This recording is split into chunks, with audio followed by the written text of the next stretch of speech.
This is Water Elemental. And this is Axis.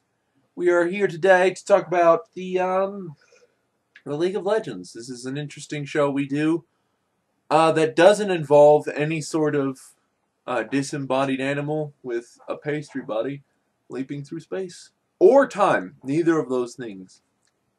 In fact, if that ever happened, I would gladly give up a small monetary amount. Anyways, it's been very interesting this week. It's been a blast to really look at the news. It's been kind of weird, and then the season 1 ended really fast, and then it just kind of fell apart. That's weird. I'm thinking build up, and it's about 2 seconds just over. But you know what? Not every tournament's going to be, oh, it's the very last game, both teams are even. No, they just plowed right through them. So good on them, I say. We got some interesting news this week. New skins, new patch, new champion. Some interesting stuff in the Journal of Justice this week. Oh, Pretty yeah, weird. Yeah, a lot of some hinting stuff. Yeah, they've been doing this a lot in Journal of Justice, where they try and hint at stuff, and then sometimes they're pretty blatant. So. But mainly, Yorick, the Gravedigger. Our final thoughts on this champion that is extended over 4 weeks now. He is a overblown champion, really. But let's jump right into him. Yorick is a tanky, well, somewhat tanky. He's got sort of this idea that he's an 80 pure 80 champion. Yeah, I mean he doesn't have any AP scaling. He's got a couple of bugs, but but overall, I would say he's a champion that's more tuned for casual play rather than being a very good cincher. It's so far what I've observed. Again, this is very early on. We've only had about a day to play with him, and so it's really kind of hard to judge him too much. But so far, what I've seen is with his skill set, he's not a champion you're going to pick, as the champion that your opponent's going to go, oh, they got Yorick. He's got to be like, ha, Yorick. Yeah, he's not the champion that's going to be banned. He's not going to be the champion where your enemies are like, oh, we have to fight a Yorick. At most, he can be at the most he can be an annoyance, and at the least, he's just a feeder. It's kind of depressing, actually. I have noticed he has tons of potential for jungling, but yet I haven't seen a jungling Yorick yet. Well, I think he might be really good early game as a jungler, but it depends. We gotta still figure out what his niche is. Yeah, I mean, Yorick, I think, is a champion that started off very powerful. But I think over the PTR, or just the test realms, and how they were looking at the champion, it almost feels like he's been nerfed a lot. They chiseled him down to barely anything. Which is kind of sad. I mean, some of his abilities are really cool. I like the concept. The ghosts themselves are really fun. I like just unloading my three abilities, having these ghosts around and getting just this nice farm going on, just dealing some good damage spread out. It's nice, but a single target in 1v1, like they're saying, that's where he was gonna excel in. I can't do anything, no matter who I go against. It's just Yeah, from what I've seen with him playing is you have two options when you're going 1v1. You blow everything up right away, and you get him to half health, if even, and then you're stuck there. Because you just don't have the damage to back it up, and the cooldowns are reasonably long. A lot of his Q ability scales really well off his attack damage, and that gives a really nasty little direct hit to him. But after that, it's just going to be small ticks. It's not going to be good chunks like a character normally would do with his abilities. But again, all his abilities scale off of AD.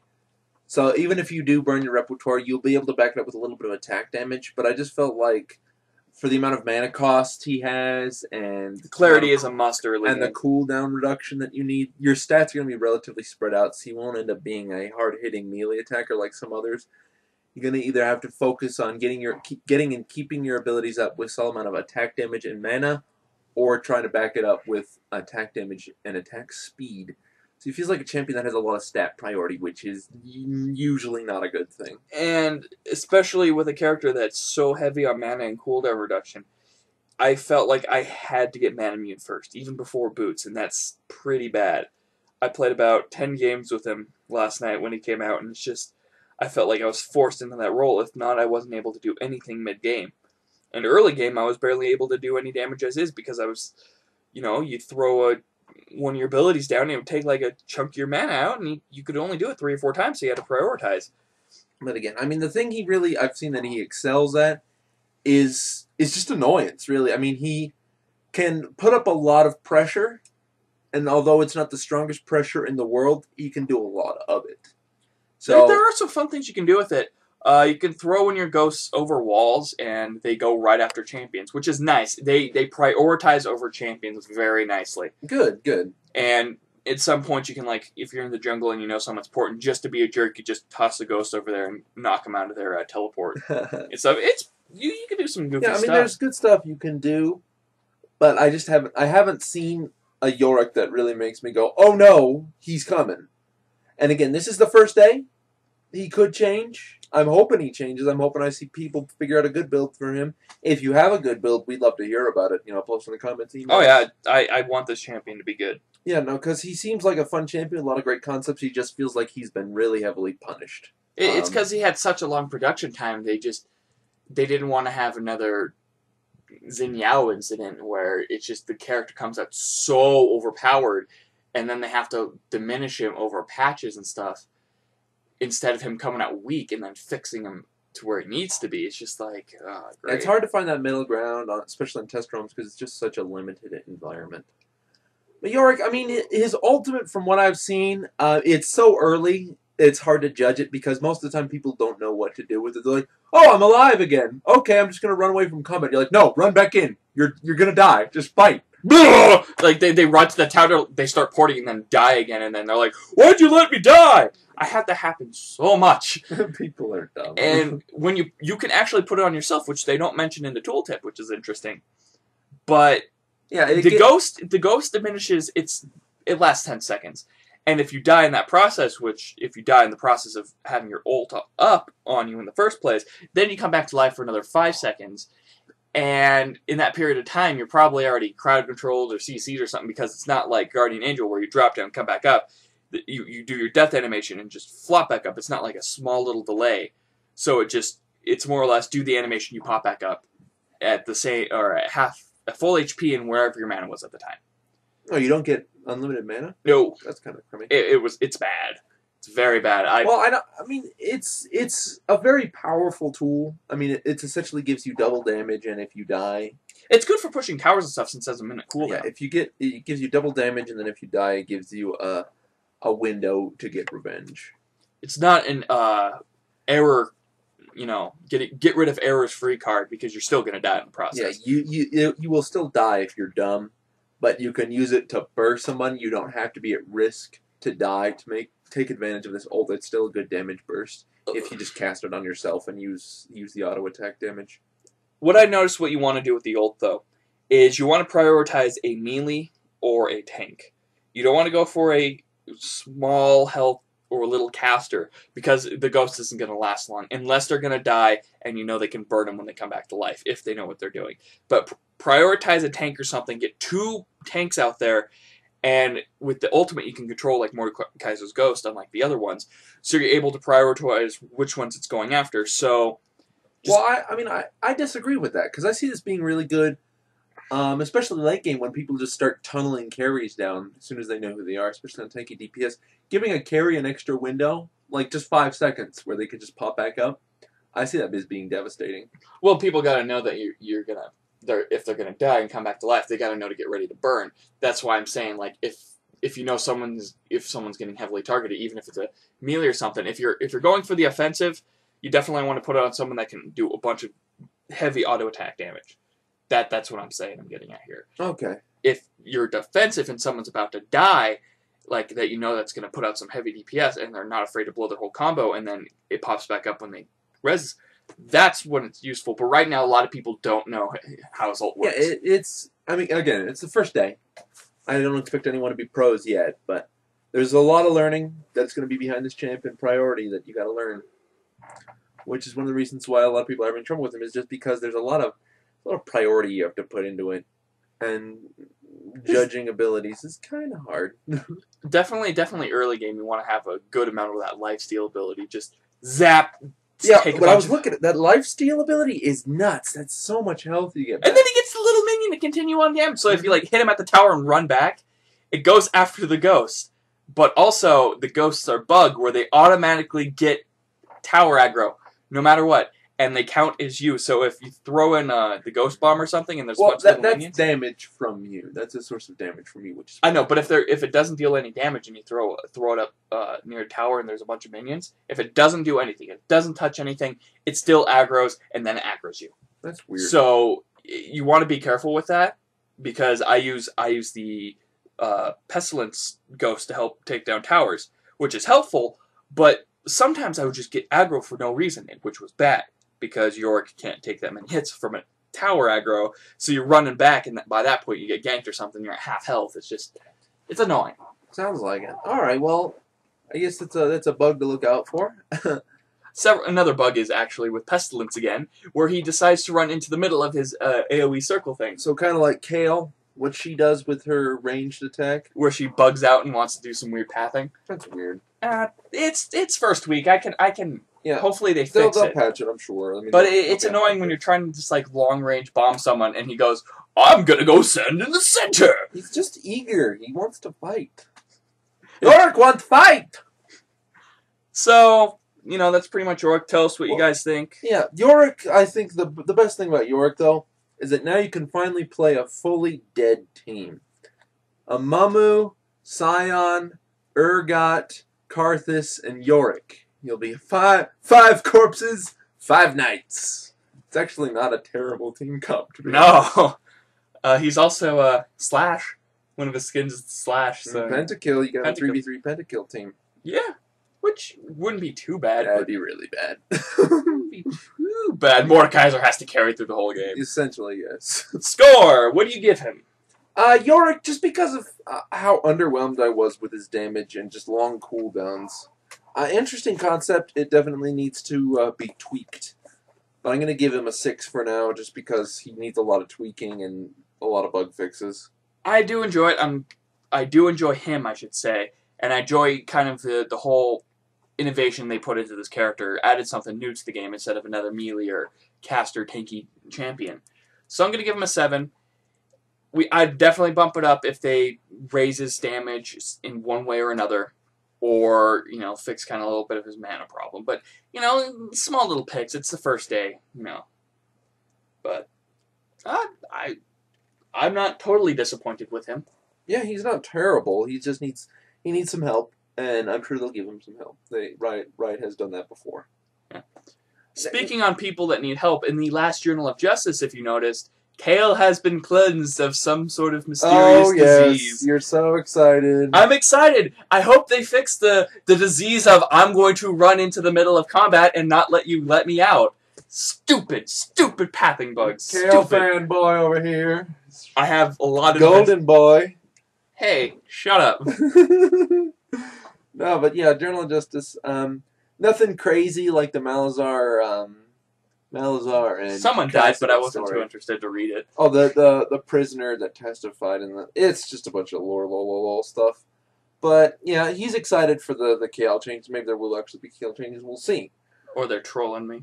Speaking of possible changes, the patch notes. Big things this week. Changed Fatal Sticks a little bit again. They've been changing them a lot. So his ult pops a little bit faster now. A little bit faster, range is a little bit longer, a little bit more damage. The biggest thing, though, the big recurring theme was that shields, like damage shields on targets, no longer reduce the effect of certain like auto attack abilities. Like, let's say a blue card from Twisted Fate or Cassidon's attacks or Lux's thing. They no longer diminish the effect because it's not damage done to a hero, it's damage done to a shield. So all the damage done to a shield now technically counts as damage to the hero. So any abilities that messed with the interaction with that are changed as well. Another big thing to look for, the gold per 5 effects of any single item, Heart of Gold, Cage's Pick, Philosopher's Stone, Avarice Blade, they are unique to themselves. That means you cannot stack the gold per 5 from 2 Hearts of Gold, You could, however, stack the gold for 5 from a Heart of Gold, And a pick. and Philosopher's Stone, and Cage Blade, and Avarice Blade. They don't stack with themselves, but they stack with the others. So, don't go stacking Hearts of Gold. Get a Heart of Gold and a Phil Stone, unless you want the 2 Hearts of Gold for some reason. I saw someone stacking 3 of them in one of the games last night, and I just kind of laughed because he was just like, real. "Why am I not getting money gold?" And I was just like, "Read the patch notes, Stop bro." it all off. L2 patch notes. Seriously, yeah, guys, always read those patch notes. Could be boring, or you could find out something. Always look at the champions you play. Look at kind of the threatening champions that are out there in the metagame, and look at Just read the whole thing. just read. Just read the whole thing. But I don't read the whole. But I don't want to read the thing. Shut up and do it. All right, a couple of sales this week. Anivia and Misfortune and Jarvan. I'm not a big fan of that Jarvan skin. It's so ugly. But the Cowgirl and the Anivia skin, the Anivia skin looks great in game. I've seen it a bunch of times. It's a very good looking skin, and it's very cheap, only 260 RP. The Cowgirl Misfortune skins, not great for 975, but for 487, it's definitely a good choice. It was the lesser of the 2 skins when she came out. So. Indeed. And yeah, I mean, there's not much out this week. Of course, season 1's over. So I'm hotly anticipating the changes they're going to make for Season 2, because they've been talking about big revamp for PvP.net. So my eyes are glued to the screen. I'm waiting to hear about these big, massive changes. Are they going to actually switch servers? Switch servers, maybe take it off Adobe Air, and finally we'll get Observer Mode. Yay! They said Observer Mode. I hope they take it off. They had Adobe the beta Air. version. They had the beta version working during Season 1. Well, there you go. See, it's already in beta, so it's coming. It looks interesting. The only thing I hope they talk about for PvP.net is that they change from the Adobe Air client, because that messes with their chat so bad. So, fingers crossed, guys. Hopefully we'll get some good changes. We'll get some ergonomic abilities going. And yeah, just keep your eyes glued to the news. In other news, we have 2 new skins. One that Axis is very excited for, which then disappointed him. We have Commander Lux and Executioner Mundo. Didn't we already talk about these? No. Did we? No. Oh, wow. I must be thinking backwards. Yeah, Commando Lux looks awful. Yell at Riot. Tell them to redo it. The Executioner Mundo. She doesn't have sunglasses. She just look. It's a really boring skin with very, very minimal effort. Looks like it's been put into it, so it's really kind of disappointing, and I'm hoping that they redo it, because just for how long the community's waited for the skin, and for how good the other ones are, how good the skins made by independent people is, how much better they are. It's just silly. They really need to just put some genuine effort into remaking this skin. The Mundo skin, on the other hand, looks great. I mean, the artwork is awful, but the in-game is actually pretty nice looking. The artwork doesn't make him look like an Executioner more than an S&M. You know what? Mundo gets ball-gagged where he pleases. It's true. Look it up, and it's in a book. I don't want to now. Okay. And that's it for news, guys. I'm going to move into our own segment. Got a couple of questions this week. Our first question comes from our comments. This is from Blood Raider, with 2 R's. When does Yorick and the Scorpion guy come out? Well, he comes out on December 12th, 2013. We're very anticipated for it, don't you think? We are very anticipated for it. Our next question comes from Zach Lee 11. He says, what do you guys think about Soraka? Is she a useless support? Or if you put her with someone like Olaf or Pantheon, will she be amazing? I feel she is very good support, but only in team fights. It seems if you're in a 2v2 lane, you'll be left behind due to her lack of damage. What do you think? Soraka is... I'm not going to say she doesn't... All right, let me put it to you this way. Soraka's early game is all about support, yes.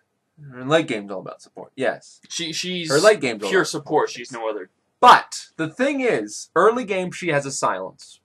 This is how she is useful in a lane. That silence it has no projectile speed. It's an instant cast. It also grants mana if she casts it on herself. But it actually deals quite a bit of damage for early game. So she's not going to be useless in your lane. She will silence a target, maybe that has a flash, a good getaway method. You have to be a very aggressive player to take advantage of Soraka. in terms of being in a lane. But if you play aggressively, like I play Garen, if I have a Soraka in my lane, I love it. Because that's 4 seconds of silence we get off just at the drop of a hat. And they can't blink away, they can't stun me. And then as soon as I drop back into the bush, full heal. I don't have to wait for my health to regen. She's a champion that allows you to keep going.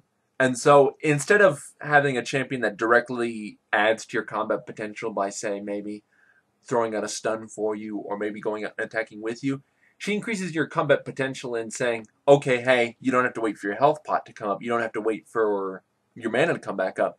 As soon as you dive back in, get back with her, you're back to full health. You can go back out and attack again. The only thing you're restricted by anymore is cooldowns, which most of the time late game, or early game rather, they're very short. So Soraka is great to lane with, but only if you play to what she offers you instead of just playing normally and expecting her to pick up the damage. You have to be the damage. Let her support you. Don't ask her to be the damage. Ask her to support. I haven't really played much Soraka, and when I do lane with her, you know, you get what you see. She's a support champion. She has a great heal that can hit everybody on the map for ultimate. Yeah, guys, I mean, she's a support, so you can't expect Soraka is only as good as the people she supports. So that means if you're awful, she's gonna be awful. And you can't blame her. Yeah, I'm not saying if you're great, she's gonna do great, but she can only be as good as you are. This is the base rule for all support. Well, not all support. Most support champions, they are only as good as the people they support. So if you have a really bad team to support, they're going to do bad. But all the blame goes to the characters like Sana, Yorick, even to Soraka. And it sucks because they're the ones that benefit the most or least depending on your team composition. And that's the downside to it, because they're the most riskiest to play, because unless you got a good team, they're not going to do well. So, well, there you go, guys. We didn't get any email questions this week. One week we get a bunch, one week we get none. Yeah, one week. So, guys, send questions to our email address at spazticgaming@gmail.com or put them in the comments below. Always happy to hear one. We'll pick one from each.